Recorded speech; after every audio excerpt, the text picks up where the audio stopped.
प्यारे परीक्षार्थियों, कैसे आप सब लोग। मैं आशा करता हूं कि आप लोग सब स्वस्थ होंगे और अच्छे होंगे। मैं आप सभी लोगों का स्वागत करता हूं इस एसएसटी मैराथन सीरीज में, जहां पे मैं आपको इंपॉर्टेंट बीपीएससी के क्वेश्चंस कराऊंगा।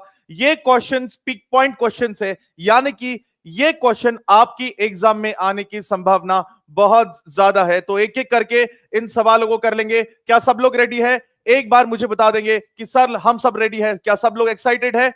एक बार सब लोग बता देंगे कि यस सर हम लोग एक्साइटेड है। Good afternoon all, good afternoon, good afternoon, good afternoon सबको, गुड आफ्टरनून। चलो आज हम करते हैं हमारा पहला क्वेश्चन। तो पहला सवाल क्या कहता है कि निम्नलिखित में से कौन सा कथन सही है। तो यहां पे 3-4 कथन दिए हैं, तो देखते हैं कौन सा कथन सही है। तो पहला कथन क्या कहता है कि भारत की भूमि का क्षेत्रफल 32.8 लाख वर्ग किलोमीटर है। 32.8 लाख वर्ग किलोमीटर। क्या यह कथन सही है?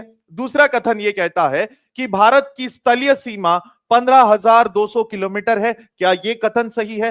तीसरा कथन यह कहता है कि भारत की मानक मानक यानी कि जो मेरिडियन है, स्टैंडर्ड मेरिडियन है, जो हमारा जीएमटी है, जो हमारा इंडियन स्टैंडर्ड टाइम है, वो 82 डिग्री और 45 मिनट पूर्व यानी कि ईस्ट में है। क्या मोर देन अबव या none of the above? BPSC TRE 2 में पूछा गया सवाल है। और अगर मैं ये कथनों की बात करूं, अगर मैं यहां पे जो फैक्ट्स की बात करूं, तो ये जो है एनसीईआरटी में दिए है। क्लास 9 के एनसीईआरटी है, क्लास 9 के एनसीईआरटी में ये सब कुछ दिया है। तो इसका उत्तर क्या होगा? इसका उत्तर होगा, एक बार देख लेते हैं कि क्या होगा। क्या ये कथन सही है? हाँ, ये कथन सही है, एनसीईआरटी में दिया है। क्या ये कथन सही है? हाँ, ये वाला कथन सही है। क्या आप लोग बता दें, क्या भारत की बाउंड्री यानी कि जो स्थलीय सीमा है वो 15,200 किलोमीटर है? हाँ, ये भी सही है। लेकिन यहां गलत हो गया, यहां गलत हो गया।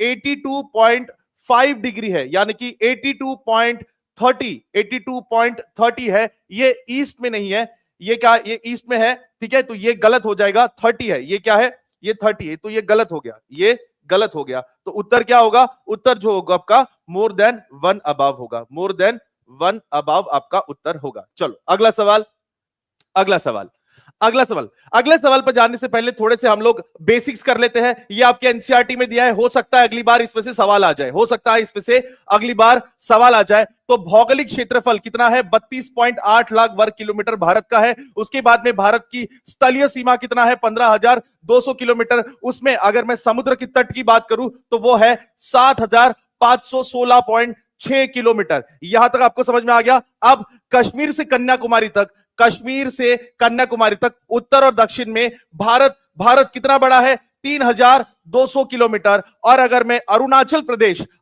प्रदेश से अगर मैं गुजरात की बात करूं तो वो कितना किलोमीटर है? 2,900 किलोमीटर है। भारत की भूमि साउथ से कहां से शुरू होती है? 8 डिग्री, यानी कि यहां देखो आप, ये भारत है, ये भारत है।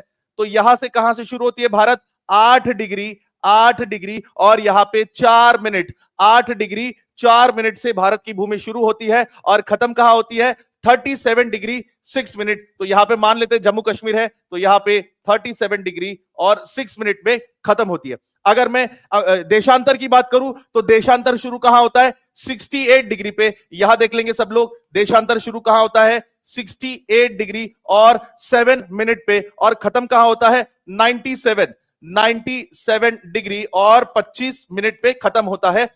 ये मैंने पेड में बच्चों को पढ़ाया था, ये मैंने पेड में बच्चों को पढ़ाया था, डिटेल में पढ़ाया था। आप लोगों को भी बता दूंगा, कोई बात नहीं। अगला प्रश्न क्या कहता है कि भारत की लंबाई और चौड़ाई की दृष्टि से निम्नलिखित में से कौन सा सही है? भारत की लंबाई और चौड़ाई में से निम्नलिखित में से कौन सा सही है? Which of the following is correct in terms of length and breadth of India? क्या वो 3,214 किलोमीटर और 2,933 किलोमीटर है? 3,250 kilometre, 2,950 kilometre, 2,933 kilometre, 3,214 kilometre, more than above, none of the above? TRE 2 में पूछा गया सवाल है, टीआरई 2 में पूछा गया सवाल है। इसका उत्तर क्या होगा?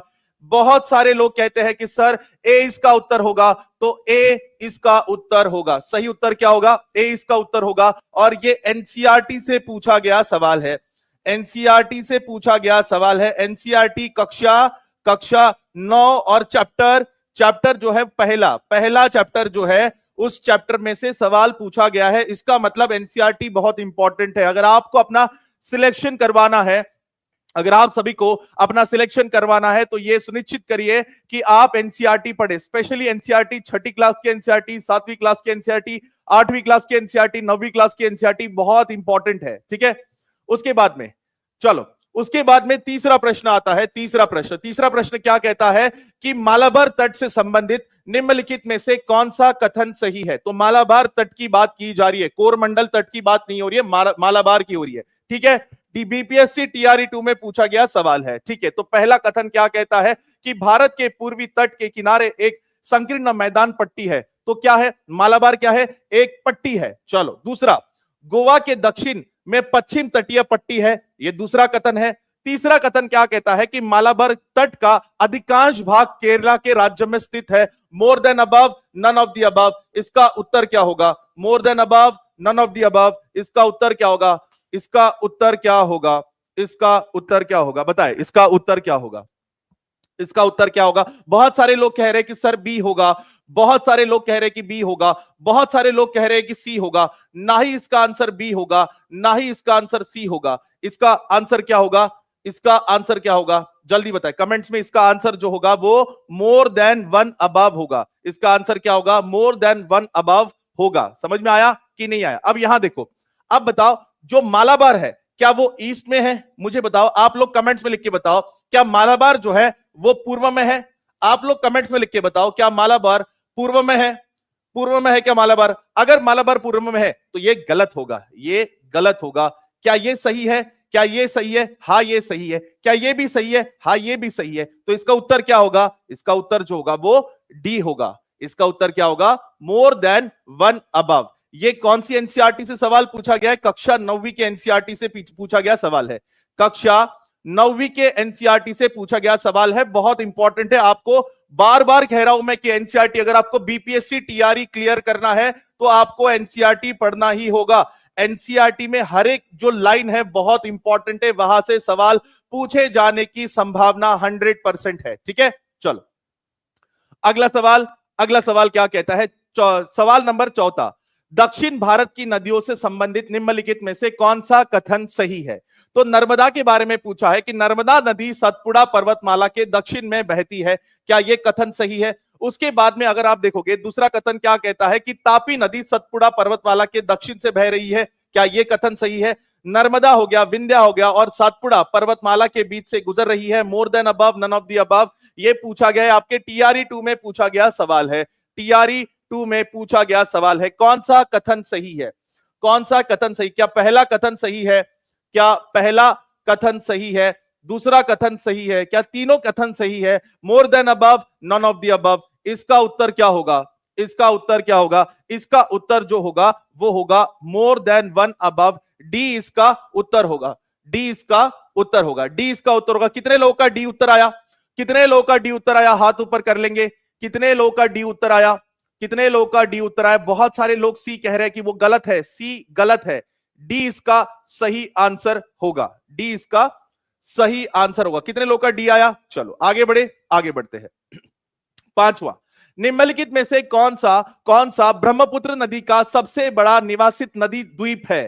तो यहां पे क्या बोला है, which of the following is the largest inhabitant, मतलब वहां पे लोग रहते हैं। रिवराइन आइलैंड यानी कि द्वीप की बात हो रही है। ब्रह्मपुत्र नदी, ब्रह्मपुत्र नदी द्वारा बनाया गया द्वीप, उस द्वीप का नाम क्या है। अगेन ये एनसीईआरटी में दिया है, एनसीईआरटी में दिया है। कौन सी कक्षा की एनसीईआरटी, कक्षा 9वीं की एनसीईआरटी, कक्षा 9वीं की एनसीईआरटी में ये डिटेल में दिया है। बताओ इसका उत्तर क्या होगा, इसका उत्तर क्या होगा, इसका उत्तर क्या होगा। इसका उत्तर जो होगा वो मांजुली होगा। इसका उत्तर क्या होगा, मांजुली आइलैंड इसका उत्तर होगा। मांजुली आइलैंड इसका उत्तर होगा। थोड़ा डिटेल में इसको एक बार समझ लेते हैं, थोड़ा डिटेल में इसको एक बार समझ लेते हैं। ये है हमारा प्यारा भारत, ये है हमारा प्यारा भारत और ये है हमारा नॉर्थ ईस्ट का स्टेट। उसके बाद अगर आप देखोगे तो ये है आपकी ब्रह्मपुत्र, ये है आपकी ब्रह्मपुत्र जो आसाम में एंटर करती है। और ब्रह्मपुत्र के पास में जो भी कंकड़ पत्थर मिट्टी है ब्रह्मपुत्र यहां पे बिछा देती है और यहां पे एक बहुत बड़ा आइलैंड बन गया, यहां पे एक बहुत बड़ा आइलैंड बन गया। इसे कहते हैं मांजुली आइलैंड। इसे क्या कहते हैं, इसे कहते हैं मांजुली आइलैंड, इसे कहते हैं। ठीक है, ठीक है। इसे क्या कहते हैं? मांजुली आइलैंड कहते हैं। सबको समझ में आ गया? सबको समझ में आ गया? कितने लोगों को मांजुली आइलैंड देखना है अपने आंखों से? कितने लोगों को मांजुली आइलैंड अपने आंखों से देखना है? कितने लोगों को मांजुली आइलैंड अपने आंखों से देखना है? हाथ ऊपर कर लेंगे कि सर हमें मांजुली आइलैंड देखना है, हमें इमेजिन करवाइए, हमें इमेजिन करवाइए सर कि मांजुली आइलैंड दिखता कैसे है। तो एक बार मांजुली आइलैंड देख लेंगे, कमेंट्स में बता देंगे। मांजुली आइलैंड, मांजुली आइलैंड यहां पे क्या है? मांजुली आइलैंड है आसाम में, ठीक है। तो मांजुली आइलैंड कहां है? आसाम में है, ठीक है। तो मांजुली आइलैंड को देख लेंगे एक बार। ये देख सकते हो आप, ये है मांजुली आइलैंड। ये देखो मांजुली आइलैंड है ये। यहां पे मैं आपको नीचे भी लेके चलता हूं, यहां देख सकते हो आप, ये है मांजुली आइलैंड। ये है मांजुली आइलैंड। ये बना किससे है? ये ब्रह्मपुत्र नदी की वजह से बना है, ठीक है। मांजुली आइलैंड, यहां पे लोग रहते हैं, यहां पे जो लोग हैं वो रहते हैं। ये है आपका मांजुली आइलैंड। यहां तक सबको समझ में आ गया? चलो आगे बढ़े, आगे बढ़ते हैं। अगला सवाल, अगला सवाल, छठा सवाल। छठा सवाल क्या कहता है कि निम्नलिखित में से कौन सी भारत की सबसे बड़ी लवणीय जल की झील है? Which of the following is the largest salt water lake in India? Salt water, लवणीय की बात की है, सॉल्ट वाटर लेक की बात की है, यहां पे सॉल्ट वाटर लेक की बात की है, salt water lake, salt water lake, लवणीय जल की बात की है। तो बताओ इसका उत्तर क्या होगा? बीपीएससी टीआरई 2 में पूछा गया सवाल है। क्या वो सांबार लेक होगा, पुलिकट लेक होगा, चिलिका लेक होगा, more than above, none of the above? इसका उत्तर क्या होगा? इसका उत्तर क्या होगा? इसका उत्तर क्या होगा? जल्दी बताए, जल्दी कमेंट्स में बताएं। सर इसका उत्तर जो होगा वो चिलिका होगा। यस, सभी बच्चों ने सही उत्तर दिया। इसका उत्तर जो होगा वो चिलिका होगा। Chilika lake is the largest salt water lake in India, Chilika lake. तो इसको थोड़ा सा डिटेल में पढ़ लेते हैं हम लोग, डिटेल में पढ़ लेते हैं। चिलिका लेक, चिलिका लेक आपको कहां देखने को मिलेगा? यहां देखने को मिलेगा, उड़ीसा में देखने को मिलेगा। तो भारत में सबसे बड़ी लवणीय जल की झील चिलिका झील, यह भारत की पूर्वी तट की उड़ीसा राज्य में स्थित है। चिलिका झील एक रामसार स्थल है। वेरी वेरी इंपॉर्टेंट, एग्जाम में पूछे जाने की संभावना है। एक रामसार स्थल है ये, एग्जाम में पूछे जाने की बहुत ज्यादा संभावना है, ठीक है। और इसको अंतरराष्ट्रीय महत्व का दर्जा भी प्राप्त है, ये बहुत इंपॉर्टेंट है, ठीक है। उसके बाद में बाकी थोड़े से झील भी देख लेते हैं हम लोग। बाकी झील, सांभार झील, सांभार झील, सांभार झील कहां पे है? सांभार झील आपके राजस्थान में है। सांभार झील कहां पे है?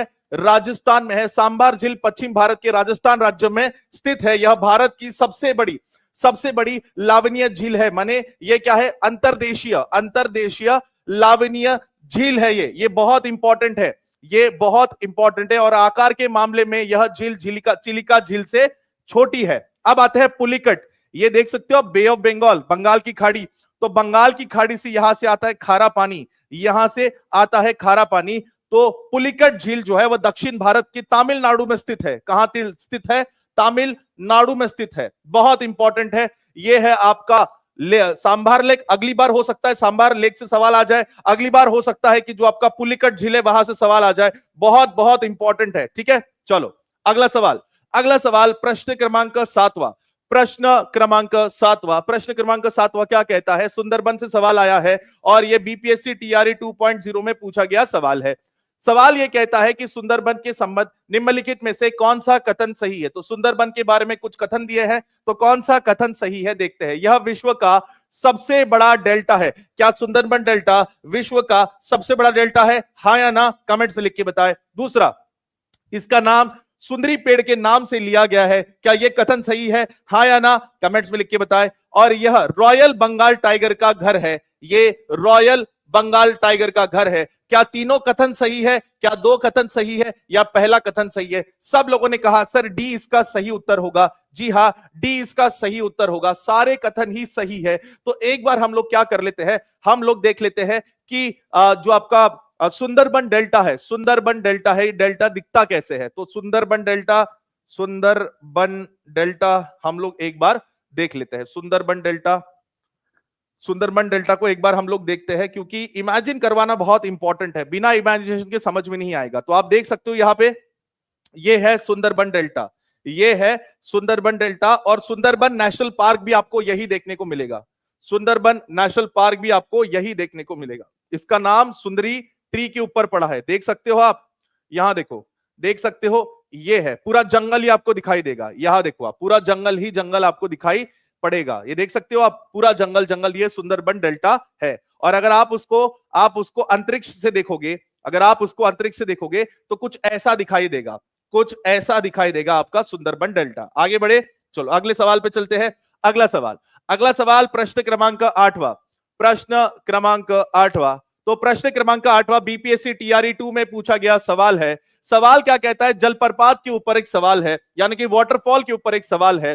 तो पूछा क्या है? निम्नलिखित में से किस नदी के किनारे भारत का दूसरा सबसे बड़ा जलप्रपात शिव समुद्रम है? शिवन समुद्र है। तो बताओ, ये जो शिवन समुद्र है ये आपको कहां देखने को मिलेगा? ये जो जलप्रपात है ये कहां देखने को मिलेगा?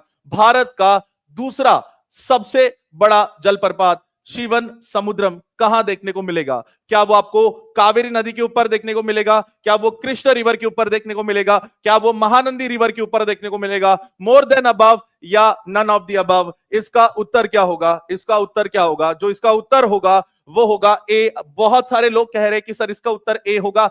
जी हां, आपने सही कहा, इसका उत्तर जो होगा वो ए ही होगा। कावेरी नदी के ऊपर आपको जो आपका शिवन समुद्र है ये देखने को मिलेगा, ये जलप्रपात आपको देखने को मिलेगा। ठीक है, तो एक काम कर लेते हैं, बाकी वाटरफॉल भी देख लेते हैं, वो भी बहुत इंपॉर्टेंट है, एग्जाम में पूछे जाने की संभावना है। तो बाकी वाटरफॉल भी एक बार देख लेते हैं। तो कर्नाटक राज्य में स्थित ये आपको जलप्रपात देखने को मिलेगा, शिवाना समुद्रम जलप्रपात देखने को मिलेगा। और ये देश का दूसरा सबसे बड़ा जलप्रपात है। इसका निर्माण कावेरी नदी द्वारा होता है। लेकिन बाकी की भी हम लोग एक बार देख लेते हैं। मैं आपके लिए चार्ट बना के लाया हूं, आप सब लोगों के लिए चार्ट बना के लाया हूं। अगर आपको ऐसा सवाल आता है कि भारत में सबसे ऊंचा जलप्रपात यानी कि वाटरफॉल कौन सा है, तो उसका जो रैंक 1 होगा, सबसे पहले रैंक पे कौन होगा? कुंचिल वाटरफॉल कर्नाटका में है। कुंचिल वाटरफॉल कर्नाटका में है और इसकी हाइट कितनी है? 455 मीटर इसकी हाइट है। अगर ऐसा सवाल आता है कि भारत का सबसे ऊंचा यानी कि टॉलेस्ट जलप्रपात कौन सा है, तो यह सबसे ऊंचा जलप्रपात है। अब अगर आपको ऐसा सवाल आता है कि भारत का सबसे चौड़ा जलप्रपात कौन सा है, तो सबसे चौड़ा जलप्रपात कौन सा है? चित्रकूट जलप्रपात है। और दूसरे नंबर पे कौन आता है? शिवन समुद्र जलप्रपात, जो कि कर्नाटका में स्थित है। ठीक है, अगर आपको ऐसा सवाल आता है कि सबसे अधिक जल प्रवाह कौन से जलप्रपात में है, सबसे अधिक जल प्रवाह कौन से जलप्रपात में है, तो इसका उत्तर क्या होगा? शिवन समुद्रम जलप्रपात होगा, वो भी कर्नाटका में है।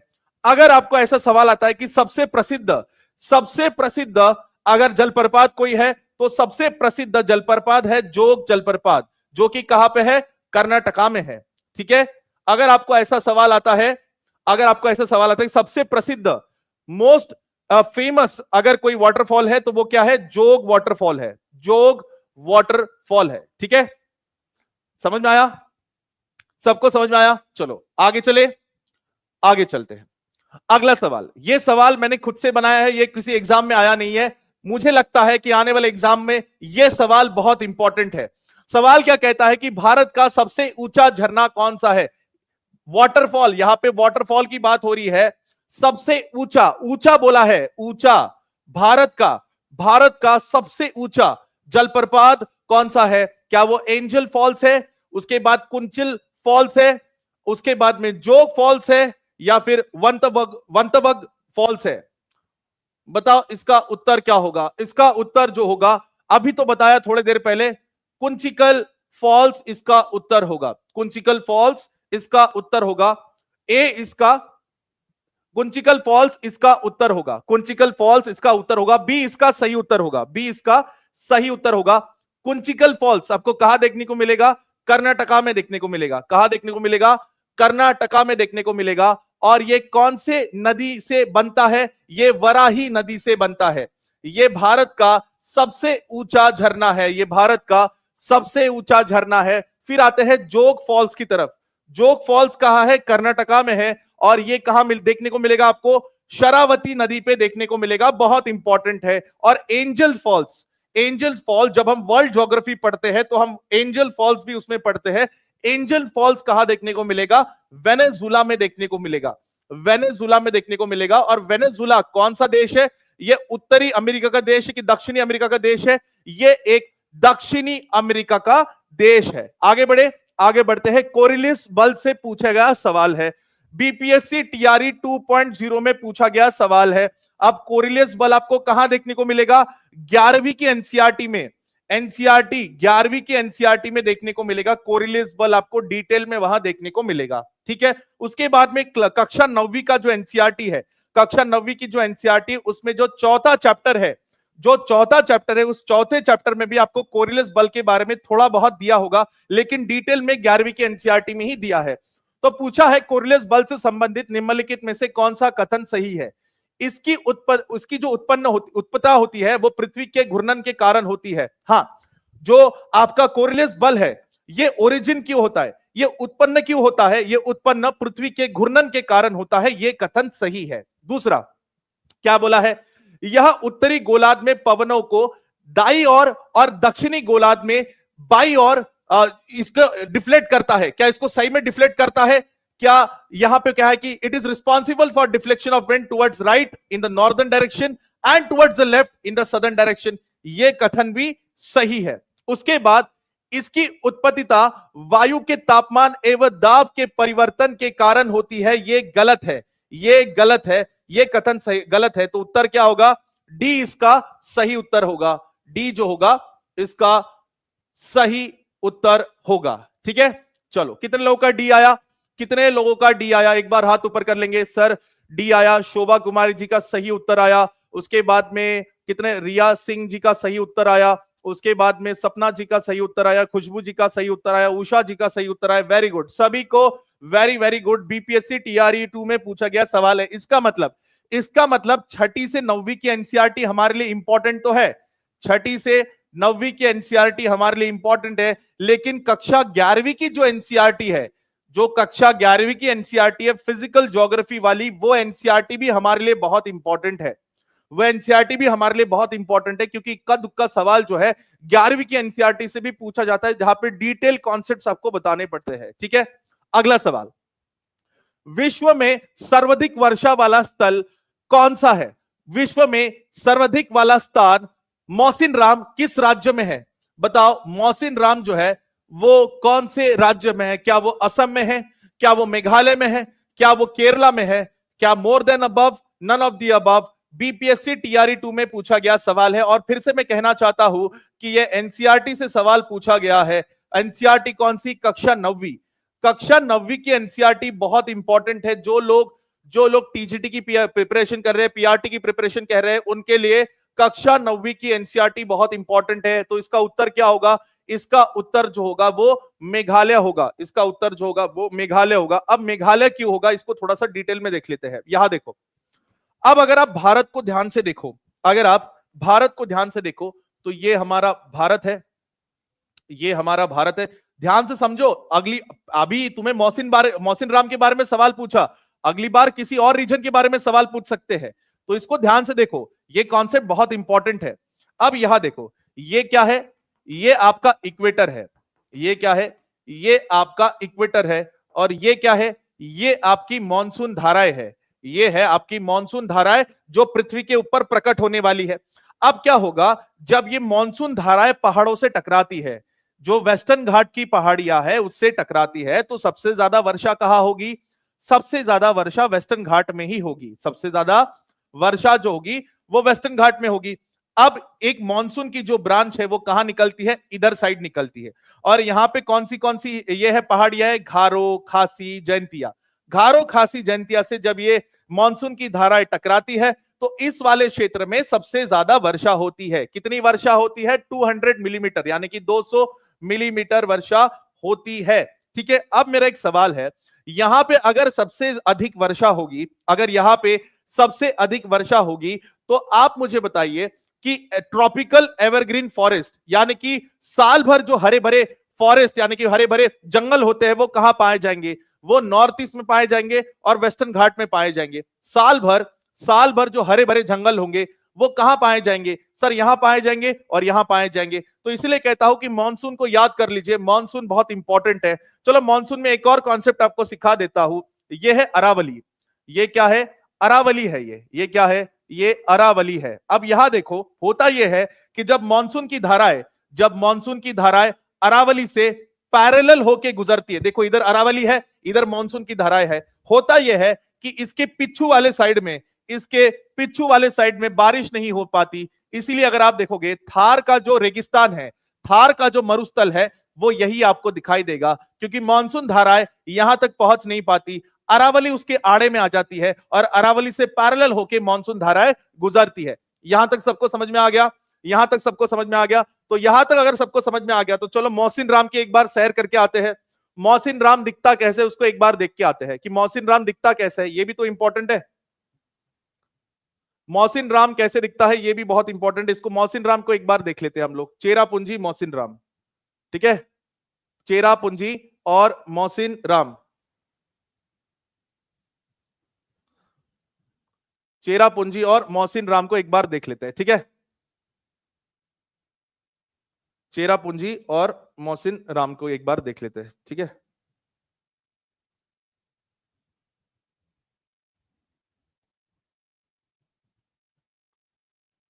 एक बार नॉर्थ ईस्ट की सैर कर लेंगे हम लोग तो मजा आ जाएगा, ठीक है। एक बार नॉर्थ ईस्ट की सैर कर ले, चलो एक बार नॉर्थ ईस्ट की सैर कर लेते हैं। नॉर्थ ईस्ट की सैर कर लेते हैं। यहां देखो, थोड़ा आप ऊपर जाओगे, यहां पे आपको मोहसिन राम देखने को मिलेगा। आसपास में ही मोहसिन राम है, ठीक है। यहां देखो, ये देखा मोहसिन राम, ये है आपका मोहसिन राम, ये है मोहसिन राम। और मोहसिन राम कहां पे है? पहाड़ियों में है। मोहसिन राम कहां पे है? पहाड़ियों में। आप देख सकते हो, आप देख सकते हो मोहसिन राम कहां पे है? पहाड़ियों में है। और जब इन पहाड़ियों से मानसून की धाराएं टकराती है, जब इन पहाड़ियों से मानसून की धाराएं टकराती है तो सबसे ज्यादा वर्षा होती है, तो सबसे ज्यादा वर्षा होती है। सबको दिखाई दिया? सबको मजा आ रहा है? चलो अगला सवाल, अगला सवाल, प्रश्न क्रमांक हम देखते हैं। अगला सवाल, अगला सवाल देख लेते हैं। प्रश्न क्रमांक 12, प्रश्न क्रमांक 12, सवाल यह कहता है कि भारत में 70 सेंटीमीटर से कम वर्षा वाला क्षेत्र प्राकृतिक वनस्पति का वर्णन किस रूप में किया जाता है? The natural vegetation in the area of less than 70 centimetre of annual rainfall in India is described as. तो मैंने आपको बताया कि जो हरे भरे जंगल है, जो हरे भरे जंगल है, उष्णकटिबंधीय मानसून वन है। तो ये तो नहीं होगा, यहां पे तो बहुत वर्षा होती है, यहां तो 200 सेंटीमीटर तक वर्षा होती है। तो ये तो उत्तर नहीं हो सकता, ये तो उत्तर नहीं हो सकता। उसके बाद में क्या होगा? एक तो उष्णकटिबंधीय कांटेदार और झाड़ीदार उत्तर होगा, या उष्णकटिबंधीय मरुस्थलीय वन ये उत्तर होगा। तो दोनों में से कुछ तो उत्तर होगा। सर ये तो उत्तर नहीं हो सकता, हम इसको एलिमिनेट कर देते। कॉमन सेंस से ये एलिमिनेट हो जाएगा, कॉमन सेंस से ये एलिमिनेट हो जाएगा। अब आते हैं उष्णकटिबंधीय मरुस्थलीय वन। तो उष्णकटिबंधीय मरुस्थल वन में अगर आप देखोगे तो साल की वर्षा कितनी होती है?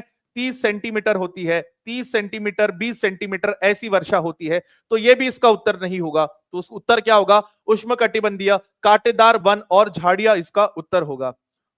इसका उत्तर क्या होगा? बी इसका उत्तर होगा। बीपीएससी टीआरई 2 में पूछा गया सवाल। देखो कॉमन सेंस लगा के आप ऑप्शन ए तो खत्म कर सकते हो, एलिमिनेट कर सकते हो। जैसे ही मरुस्थल बोला तो मरुस्थल में आप थोड़ा दिमाग लगा सकते हो। 70 सेंटीमीटर तो बारिश नहीं होती होंगी, कम से कम 30-40 सेंटीमीटर बारिश होती है। तो ये ऑप्शन भी आपका चला गया। अब आपके मन में एक है, एक तो बी आंसर होगा, एक तो बी आंसर होगा, या नन ऑफ द आंसर होगा। ये तो आंसर नहीं हो सकता। तो आप तुक्का मार सकते हो कि ट्रॉपिकल थॉर्न एंड श्रब्स होगा। कांटे कहां मिलेंगे? जहां पे वर्षा कम होती है वही तो कांटे मिलेंगे ना भाई, ठीक है। अगला सवाल, प्रश्न क्रमांक 13, प्रश्न क्रमांक 13 कहता है कि निम्नलिखित में से कौन सी विशेषता भारत के उष्णकटिबंधीय सदाबहार वनों से संबंधित है? यहां पे क्या बोला है? सदाबहार। सदाबहार का मतलब क्या होता है कि 12 महीने आपको यहां पे हरे भरे जंगल देखने को मिलेंगे। अगर 12 महीने यहां पे हरे भरे जंगल देखने को मिलेंगे तो इसका अर्थ क्या होता है? इसका अर्थ यह होता है कि 12 महीने इनको पर्याप्त मात्रा में पानी मिलता है, पर्याप्त मात्रा में इनको पानी मिलता है, और सूर्य की रोशनी भी इनको पर्याप्त मात्रा में मिलती है। तो भारत में दो ही ऐसी जगह है जहां पे सबसे ज्यादा बारिश होती है और धूप भी अच्छी खासी पड़ती है। एक तो है वेस्टर्न घाट और एक है नॉर्थ ईस्ट। माने सदाबहार जंगल आपको एक तो वेस्टर्न घाट में मिलेंगे, या फिर आपको कहां देखने को मिलेंगे? नॉर्थ ईस्ट में देखने को मिलेंगे। तो क्या बोला है? यह 200 सेंटीमीटर से अधिक उच्च तापमान एवं उच्च वर्षा वाले क्षेत्र में केंद्रित होते हैं। हाँ ये है। और ये भारत में ये कौन सी जगह है? भारत में ये वेस्टर्न घाट है, और नॉर्थ ईस्ट की जो पहाड़ियां है ये वो दो जगह है, तो ये कथन तो सही है। उसके बाद में सदाबहार जो वृक्ष होते हैं, वृक्ष सदाबहार सघनन और ऊंचे और स्त्रीकृत होते हैं, क्या ये सही है? टॉल होते हैं, लंबे होते हैं, डेंस होते हैं, सदाबहार होते हैं, 12 महीने हरे भरे होते हैं, क्या ये सही है? हाँ, ये भी सही है। उसके बाद में क्या बोला है कि सभी वृक्ष एक विशेष मौसम में एक साथ अपनी पत्तियां गिराते हैं। नहीं, ये अपनी पत्तियां क्यों गिराएंगे भाई?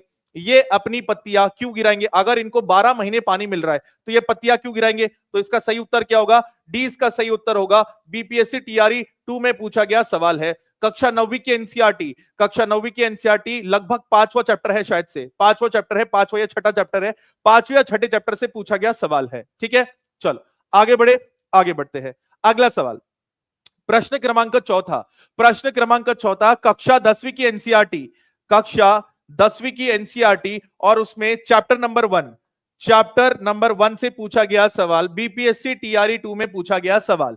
सवाल क्या कहता है कि रियो दी जेनेरियो पृथ्वी शिखर सम्मेलन 1992 में किसको संबोधित करने के लिए बुलाया गया था? किसको संबोधित करने के लिए बुलाया गया था? बीपीएससी टीआरई 2 में पूछा गया सवाल है, बहुत इंपॉर्टेंट सवाल है।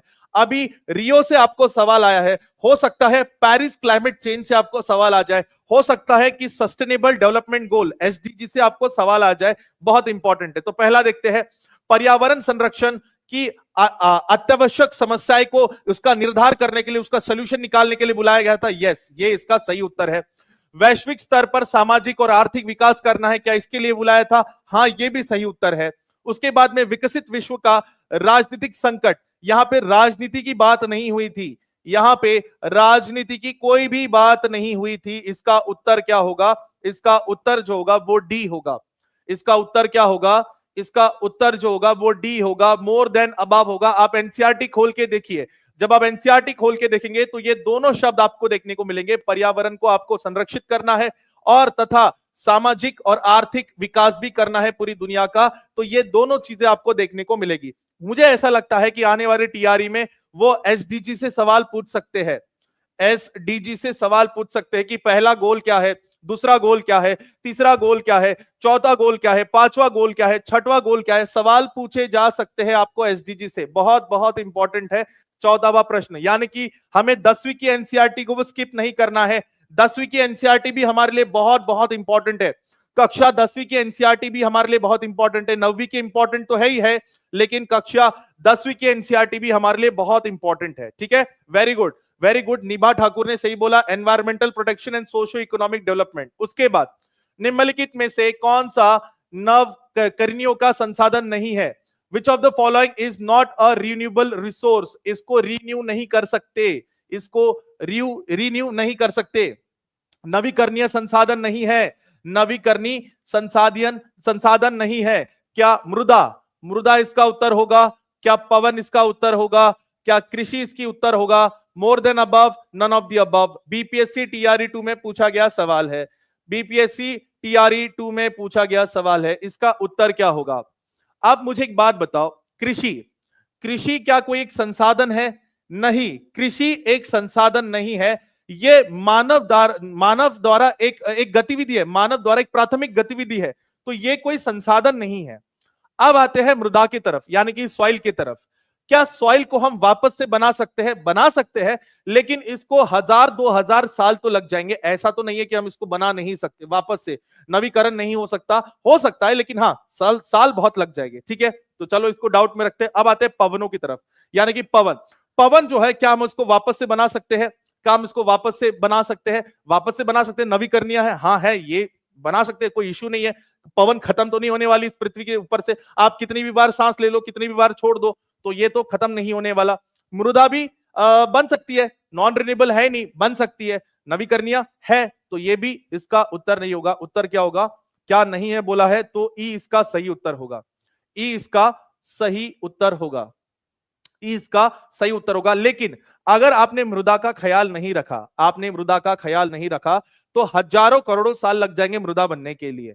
अगर आपने मृदा का सही तरीके से ख्याल नहीं रखा, जैसे पंजाब में हो रहा है और हरियाणा में हो रहा है, अगर आपने मृदा के ऊपर बहुत ज्यादा उर्वरक डाला, उसके बाद में जो नीचे का पानी होता है, जमीन के अंदर का जो पानी होता है, जिसमें क्या होता है, आयरन होता है और हैवी मटेरियल मिनरल होते हैं, वो आपके मृदा में चले गए तो आपकी मृदा खराब हो जाएगी। ठीक है, बहुत इंपॉर्टेंट उत्तर क्या है, इसका सही उत्तर है। अब अगला प्रश्न क्रमांक 16, प्रश्न क्रमांक 16 क्या कहता है कि निम्नलिखित में से कौन सा आंदोलन भारत में वनों की कटाई और सामुदायिक वनीकरण की सुरक्षा से संबंधित है?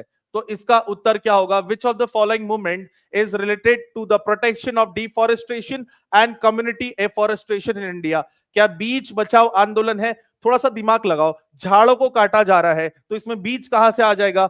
बीज बचाओ कि बीजों को बचाना है, यहां तो झाड़ों की बात हो रही है, यहां तो वृक्षों की बात हो रही है, तो ये उत्तर हो सकता है क्या? यहां तो वनों की बात हो रही है, ये उत्तर नहीं हो सकता। उसके बाद में चिपको आंदोलन उत्तर हो सकता है क्या? हाँ सर, इसका उत्तर चिपको आंदोलन हो सकता है। तो सही उत्तर क्या होगा? चिपको आंदोलन।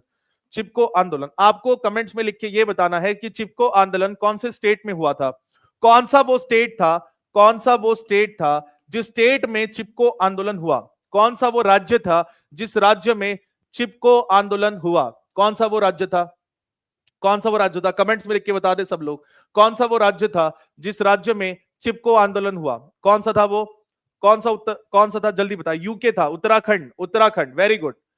Sundarlal Bahuguna, very good very good, सबने सही उत्तर दिया। अब अगला सवाल बीपीएससी टीआरई में पूछा गया सवाल है। सवाल क्या कहता है कि भारत की सबसे लंबी सिंचाई नहर कौन सी है? Which of the following is the longest irrigation canal? Longest irrigation canal in India. कक्षा 10वीं से पूछा गया सवाल है, कक्षा 10वीं की एनसीईआरटी से पूछा गया सवाल है, क्लास 10 की एनसीईआरटी से, 10th की एनसीईआरटी से पूछा गया सवाल है।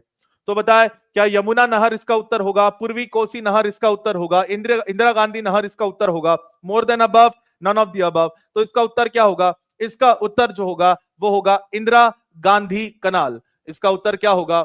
इंदिरा गांधी कनाल। तो कनाल बनाया क्यों जाता है, पहले ये देख लो आप, कनाल बनाया क्यों जाता है? देखो भाई, आपने भी ये देखा होगा, मान लेते हैं कि आपके घर में पानी आ रहा है, आपके घर में पानी आ रहा है और आपके पड़ोसी के घर में पानी नहीं आ रहा है, तो आपका पड़ोसी क्या करेगा? आपके घर पे आएगा और बोलेगा भाई साहब थोड़ा सा पानी दे दो, भाई साहब थोड़ा सा पानी दे दो।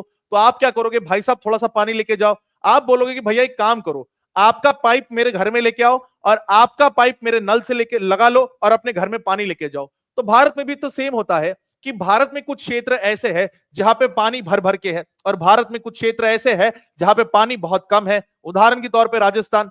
तो भारत सरकार ने क्या किया कि ये जो नदियां है, इन नदियों का जो एक्सेस पानी है, जो सरप्लस पानी है, उस पानी को डाइवर्ट करके हम नहर बनाते हैं, कनाल बनाते हैं और उन क्षेत्र में लेके जाते हैं जहां पे पानी की उपलब्धता कम है। जैसे कि रायलसीमा, रायलसीमा एक क्षेत्र ऐसा है जहां पे पानी की कमी है।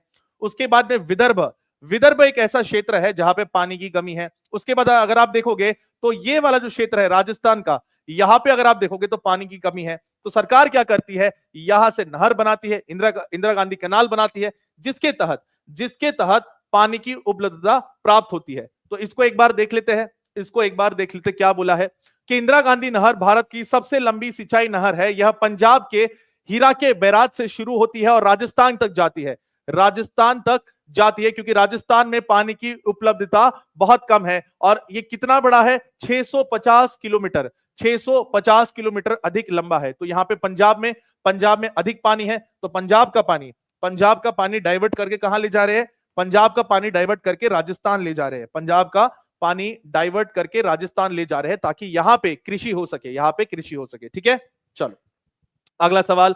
अगला सवाल कहता है कि किस राज्य में सबसे अधिक लैटेराइट मिट्टी है? लैटेराइट मिट्टी पूछा है, तो लैटेराइट मिट्टी का कलर क्या होता है भाई? लैटेराइट मिट्टी का कलर होता है हरा भर, मतलब हल्का हल्का लाल होता है, लाल होता है, रेड होता है। और पिछली बार ही मैंने आपको सिखाया था कि लैटेराइट मिट्टी कहां मिलेगी आपको? जहां सबसे ज्यादा वर्षा होगी। तो एक बार फिर से देख लेते हैं, मैप निकाल के यहां देख लेते हैं कि ये हमारा प्यारा प्यारा भारत, ये हमारा प्यारा प्यारा भारत, इस प्यारे प्यारे भारत में सबसे ज्यादा वर्षा कहां होती है? नॉर्थ, ये आपका जो वेस्टर्न घाट है यहां वर्षा होती है। उसके बाद में जो नॉर्थ ईस्ट है यहां पे सबसे ज्यादा वर्षा होती है।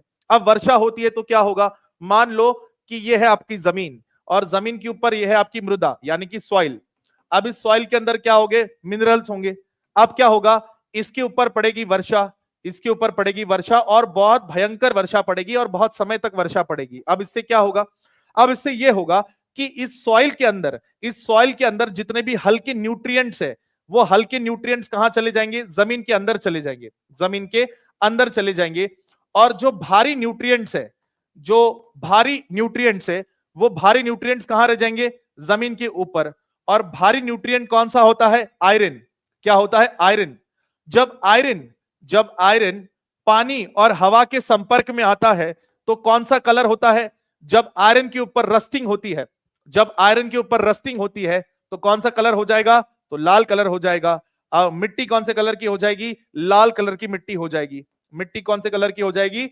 लाल कलर की मिट्टी हो जाएगी। इसका मतलब लैटेराइट मिट्टी आपको वही मिलेगी जहां पे सबसे अधिक वर्षा होती है। तो लैटेराइट मिट्टी आपको वेस्टर्न घाट में मिलेगी। लैटेराइट मिट्टी आपको कहां मिलेगी? नॉर्थ ईस्ट में मिलेगी।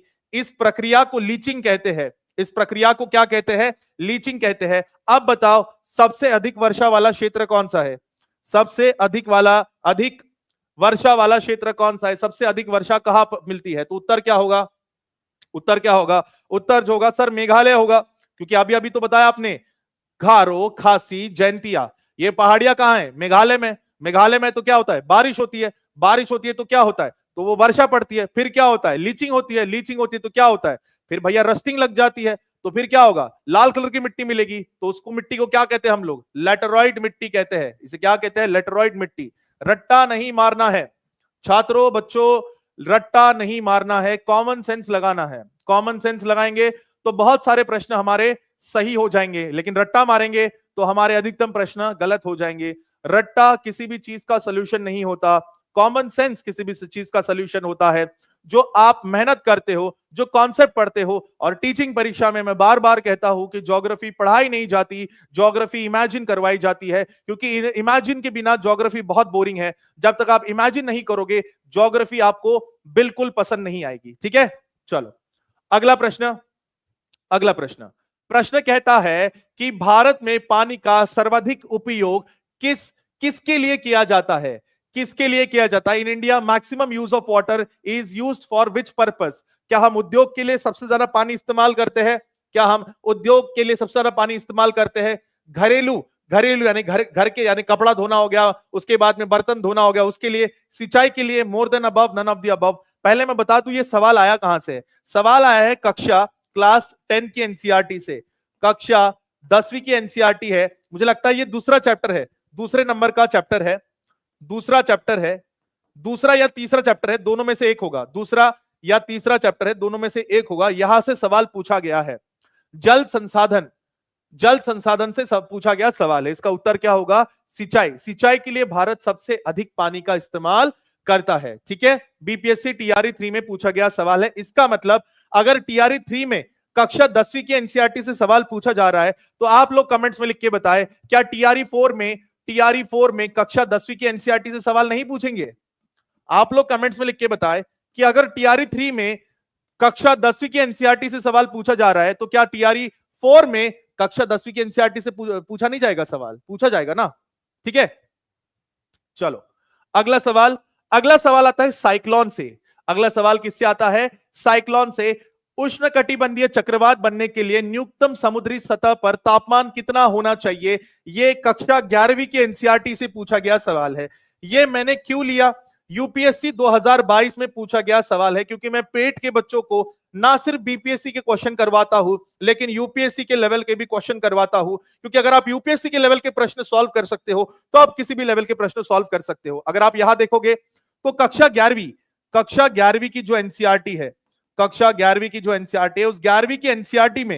11वीं की एनसीईआरटी में डिटेल में चक्रवात के बारे में बताया है, उष्णकटिबंधीय चक्रवात के बारे में बताया है कि तापमान कितना होना चाहिए। फिक्र मत करिए, मैं डिटेल में आपको अभी थोड़ी देर में बताने वाला हूं कि तापमान कितना होना चाहिए। इसका उत्तर पहले देख लेते हैं। इसका उत्तर क्या होगा? इसका उत्तर होगा 26.5। जब 26.5 से अधिक टेम्परेचर होता है समुद्री सतह का, तब चक्रवात निर्माण शुरू होता है। ठीक है, चलो अब देखो, यहां पे मैं आपके लिए डायग्राम बना के लाया हूं। पेड में मैं ऐसे ही पढ़ाता हूं, पेड में मैं ऐसी हाथ से डायग्राम बनाता हूं। कोई भी डायग्राम जो है हम लोग बाहर से नहीं चिपकाते, हम डायग्राम हाथ से बनाते हैं। अब यहां देखिए क्या हो रहा है। मान लेते हैं कि यह समुद्र की सतह है।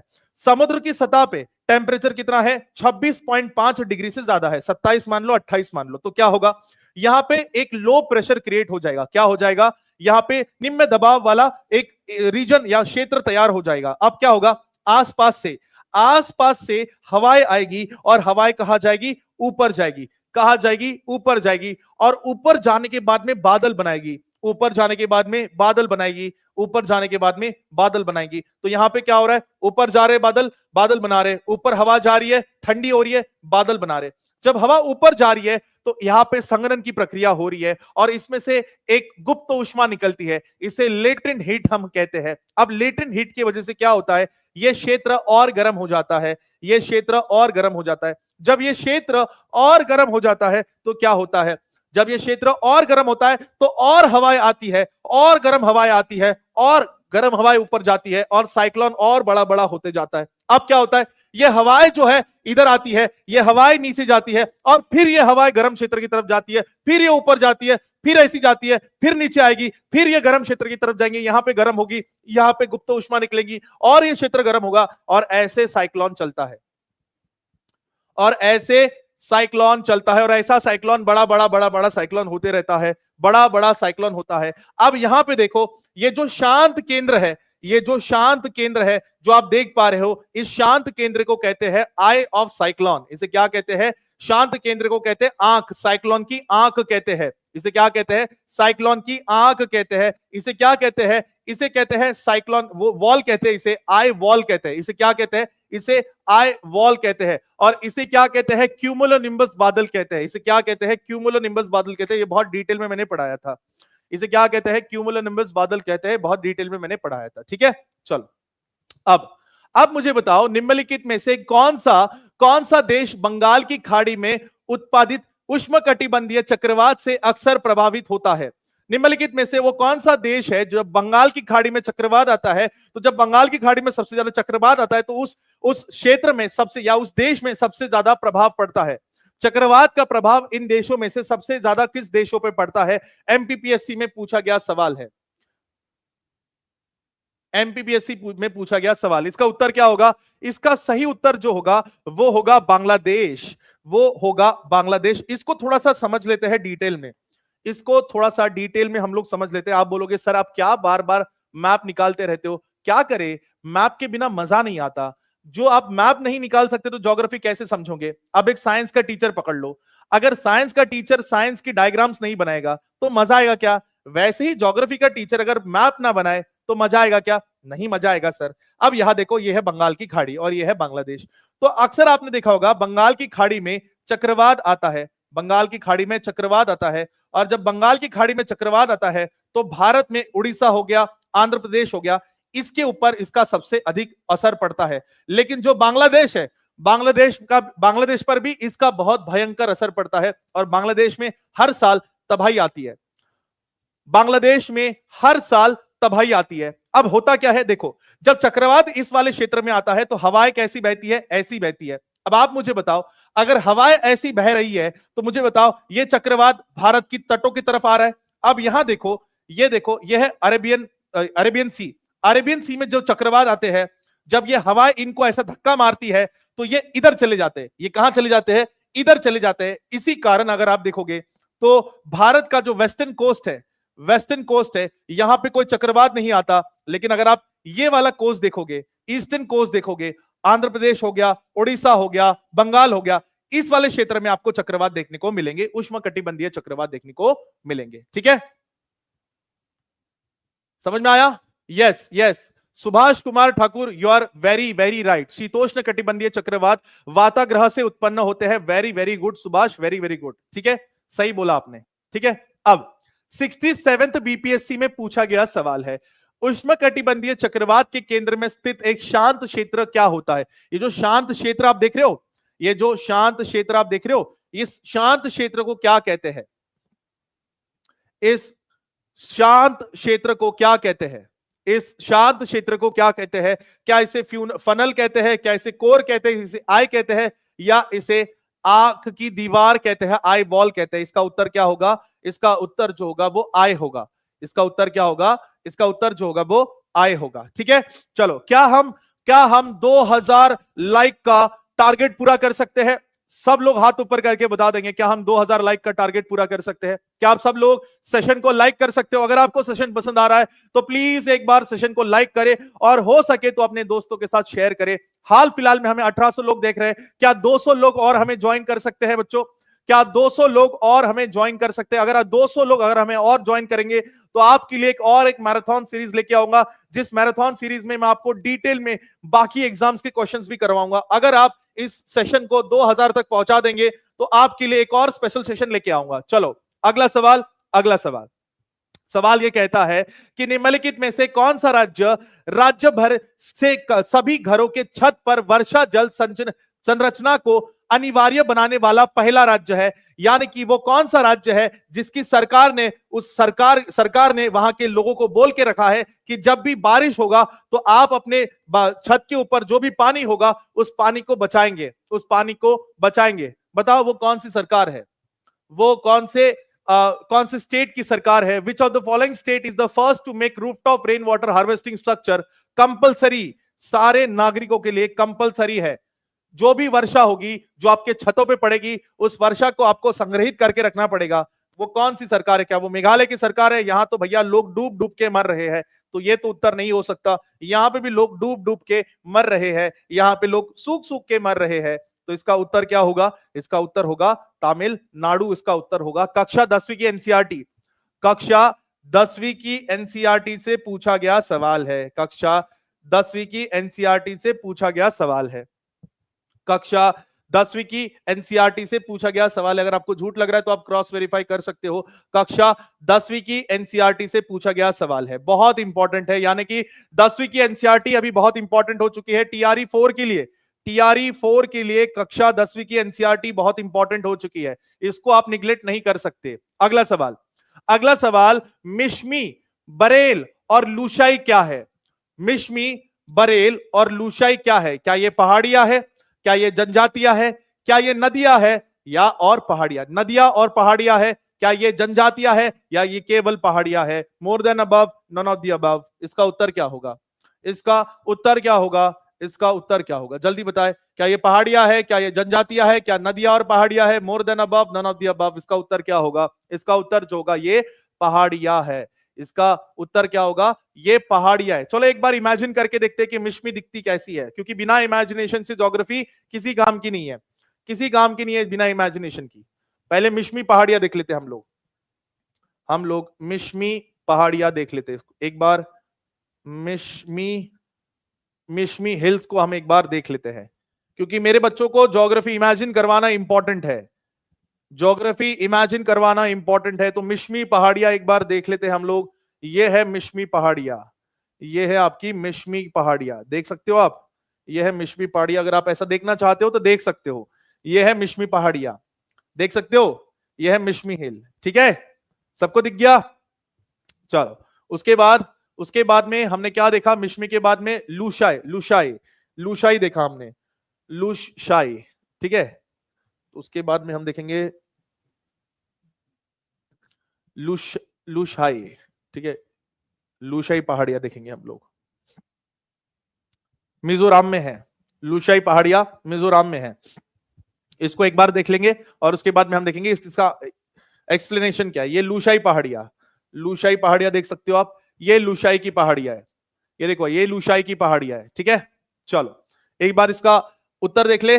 चलो उत्तर देख लेंगे इसका। तो उत्तर क्या है? ए इसका सही उत्तर है। तो आप देख सकते हो मिश्मी पहाड़ियां, सारी पहाड़ियां हम लोग एक बार देख लेंगे। यहां पे आप देख लो मिश्मी पहाड़ियां आपको कहां देखने को मिलेगी? अरुणाचल प्रदेश में देखने को मिलेगी। तो अरुणाचल प्रदेश में और कौन सी पहाड़ियां है? मिश्मी है, अबोर है, मारा है, डाफला है। डाफला, मारा, अबोर, मिश्मी, बहुत इंपॉर्टेंट है। उसके बाद में बरेल क्षेत्र आपको कहां देखने को मिलेगा? बरेल क्षेत्र एक ये जो क्षेत्र आपको देखने को मिलेगा ये पूर्वी हिमालय का हिस्सा है और आसाम और अरुणाचल प्रदेश में आपको देखने को मिलेगा। लुशाई की पहाड़ियां देख सकते हो आप। लुशाई की पहाड़ियां देख सकते हो। लुशाई पहाड़ियां जिन्हें मिजो पहाड़ियां भी कहा जाता है, तो ये आपको कहां देखने को मिलेगी? मिजोरम में देखने को मिलेगी। भारत का जो राज्य है मिजोरम, वहां पे आपको देखने को मिलेगी। और ना कि भारत में, म्यांमार और बांग्लादेश में भी इसका थोड़ा बहुत हिस्सा आपको दिखाई देगा। लुशाई की पहाड़ियां बहुत इंपॉर्टेंट है। लुशाई की पहाड़ियां बहुत इंपॉर्टेंट है। अगला सवाल बीपीएससी टीआरई 2 से पूछा गया सवाल है, बीपीएससी टीआरई 2 से पूछा गया सवाल है। सवाल पूछा है बीपीएससी टीआरई 2 से। सवाल यह कहता है कि पेन्नार नदी का उद्गम स्थल कौन सा है? The origin point of Penna river is. Pennar river का ओरिजिन पॉइंट क्या है? क्या नीलगिरी है, सह्याद्री है, नंदी हिल है, more than above, none of the above? River से सवाल पूछा जा रहा है, रिवर से सवाल पूछा जा रहा है, बहुत बहुत इंपॉर्टेंट है। बताओ इसका उत्तर क्या होगा? इसका उत्तर क्या होगा? इसका उत्तर क्या होगा? बताइए, इसका उत्तर क्या होगा? इसका उत्तर क्या होगा? सर बी होगा, बी होगा, बी होगा, सह्याद्री होगा, सर ए होगा, चलो नंदी जी होगा, नंदी हिल होगा, महाराष्ट्र होगा। आपने पढ़ो क्या लिखा है? पेन्नार, पेन्नार लिखा है। पेन्नार नदी का उद्गम स्थल कौन सा है? पेन्नार, फिर से पढ़ लो आप, सवाल फिर से पढ़ लो आप, फिर से पढ़ लो, पेन्नार नदी का उद्गम स्थल कौन सा है? तो चलो एक बार मैप में देख लेते हैं, क्लियर कर लेते हैं, बी है, सी है, क्या है? तो एक बार मैप में देख लेते हैं, पेन्नार नदी, पेन्नार नदी हम लोग एक बार देख लेते हैं। तो पेन्नार, यहाँ पे Pennar river, Pennar river, Pennar river हम लोग एक बार देख लेते हैं। तो हम लोग पेन्नार रिवर एक बार देख लेते हैं, यहां देख लेते हैं। तो पेन्नार रिवर कहां गया भाई?